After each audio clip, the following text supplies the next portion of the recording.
Beleza, minha gente? Vamos lá para a resolução de mais uma questão da prova do Enem 2022, segunda aplicação, tá? Ele fala para nós o seguinte: esteiras e escadas rolantes são dispositivos que deslocam a velocidade constante os objetos neles colocados por meio de sistemas de controle com sensores.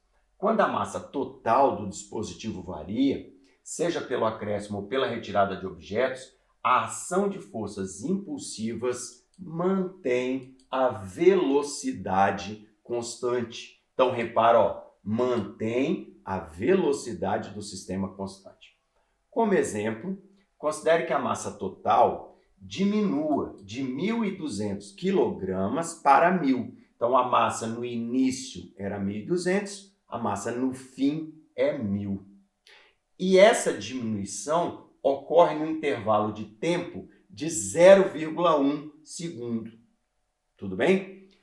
E que, então, seja aplicada uma força impulsiva constante de 250 newtons para manter constante a velocidade. Então, meninos, para assim, se eu tirei massa, a tendência daquilo era andar mais rápido. Então, essa força, ela vai ter que se opor ao movimento, entre aspas, ela vai ter que dar uma segurada na esteira para que ela não ganhe essa velocidade, tá bem? Então, o que acontece? Essa força, ela se opõe ao movimento, menos 250 newtons, tá bem? Bom, daí ele pergunta, no exemplo mencionado, o valor da velocidade constante desse dispositivo rolante em metros por segundo é quanto? Bom, então repara, pessoal, essa questão ela vai trabalhar um conteúdo que o Enem não cobra muito, tá? E deve ter pego muita gente de surpresa. Por quê? Vai cobrar os conteúdos de impulso e quantidade de movimento, tá? Então, repara uma coisa. O impulso de uma força constante é calculado a partir dessa equação, F vezes ΔT. O impulso, chamado teorema do impulso, é a quantidade de movimento final menos a quantidade de movimento inicial, onde a quantidade de movimento é dada pela massa vezes a velocidade. Repara que se você fala assim, mas peraí, então comecei a juntar as pecinhas, né?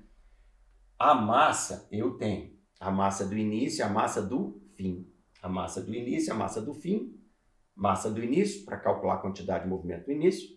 Massa do fim para calcular a quantidade de movimento do fim. Você tem essas duas massas. A velocidade do início e a velocidade do fim é a mesma. Exatamente porque ele quer manter a velocidade. Beleza?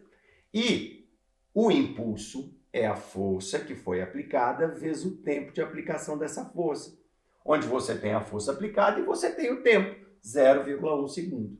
Então vamos juntar essa equação de cima nessa daqui do meio. Tirar esse i aqui e botar F ΔT. Tranquilo? Feito isso, quem é a quantidade de movimento do fim? É a massa do fim vezes a velocidade. Quem é a quantidade de movimento do início? É a massa do início vezes a velocidade. Então, massa do fim, massa do início. Aí, eu substituí que a força era menos 250 vezes 0,1.